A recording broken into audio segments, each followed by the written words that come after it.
massive oil exporter Saudi Arabia is ditching the US dollar. Well, Saudi Arabia has decided to terminate its 50-year-old petrodollar agreement with the United States. On June 9th, Crown Prince Mohammed bin Salman failed to renew 50-year-old petrodollar agreement, the system wherein Saudi Arabia sells oil in US dollars. Canada can do to stand up to Saudi Arabia. There isn't much of a bilateral relationship between our two countries. So just how important is Saudi Arabia to Canada? For the first time since 1974, Saudi Arabia is pricing oil outside the US dollar, not with China, not with Russia, with Canada. Trump called Riyadh directly to stop it. The answer was no. And Mark Carney, the only leader in the world who has run two major central banks, already knows exactly what to build next. Here is what this means for your wallet. Before we get there is one thing Carney did in his first 90 days as Prime Minister that nobody in Washington saw coming. We will get to that. But first, you need to understand what the petrodollar actually is.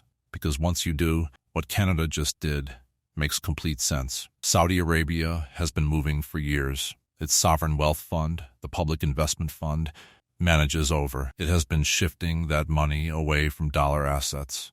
Quietly, steadily.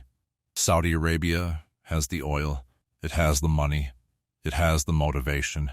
What was needed was someone who could build the alternative, the technical architecture, the settlement system, the financial plumbing that makes the non-dollar oil trade actually work. That is not a political job. That is a central banking job. Canada has Carney, and after months of U.S. tariffs hitting Canadian steel, aluminum, and auto exports, Canada had every reason to make the call. The petrodollar was not built by treaty. Congress never voted on it. There was no press conference, no public announcement. In 1974, the Nixon administration made a private deal with the Saudi royal family. Saudi Arabia prices oil in dollars. Every country that needs oil holds dollars to buy it.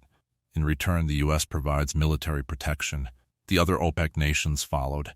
By the early 1980s, the system was locked in. At its peak, the dollar's share of global oil trade reached approximately. Its share of global foreign exchange reserves hit 71% in 2001. Today, that reserve share sits at approximately. The yuan's share of Russian oil settlements surged after the 2022 sanctions. The cracks are not new. What is new is who is now standing inside them. Here is why Canada is the country nobody saw coming. Building an alternative to the dollar system is not a protest. It is an engineering project. You need clearing infrastructure, currency swap agreements, settlement frameworks, regulatory architecture. Carney has built that twice at the highest level in the world. Saudi Arabia needed a builder. Canada sent one. Canada also brings something else to the table. Third largest proven oil reserves on Earth. Major deposits of lithium, cobalt, potash, and uranium, exactly the critical minerals Saudi petrochemical diversification depends on. And then there is the political reality. When the U.S. hit Canada, a formal treaty ally, with tariffs, every oil-producing country in the world drew the same conclusion.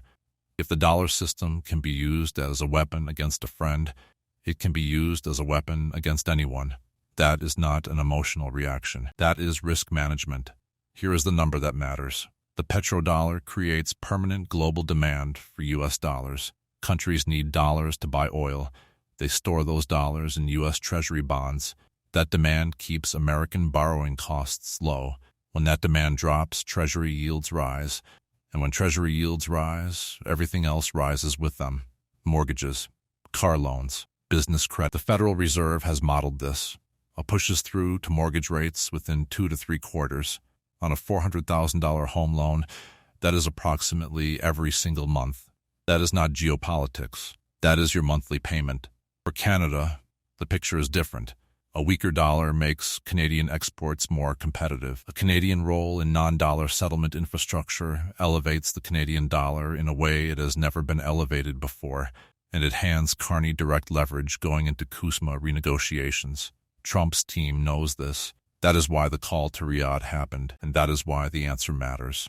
So what did Carney do in his first 90 days that Washington missed? He did not make a speech. He did not hold a press conference. He quietly accelerated the Bank of Canada's bilateral currency framework discussions with Gulf state central banks, not as a political act, as a central banking act, exactly the kind of move that does not make headlines until the architecture is already built. By the time Washington understood what was happening, the groundwork was already in place. That is the move, and it is straight out of the central banker's playbook. Most coverage frames this as Canada versus the United States. That is the wrong frame. Canada has no legal obligation to price anything in dollars. The 1974 deal was between Washington and Riyadh. Ottawa was never in the room. What Carney is doing is sovereign financial management. He does not need to call it a challenge to the dollar. He does not need to call it anything. He just needs to build the infrastructure. And here is the part that makes this impossible for Washington to counter directly. Canada cannot be sanctioned. It cannot be isolated. It is, by every formal definition, a U.S. ally. The United States cannot pressure Canada the way it pressures Iran or Russia. The tools do not apply.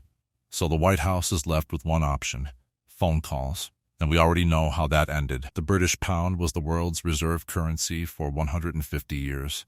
It did not collapse overnight. It eroded. One trade deal in francs, one colonial nation holding dollar reserves, one oil transaction in a mixed basket, each crack dismissed, each explained away.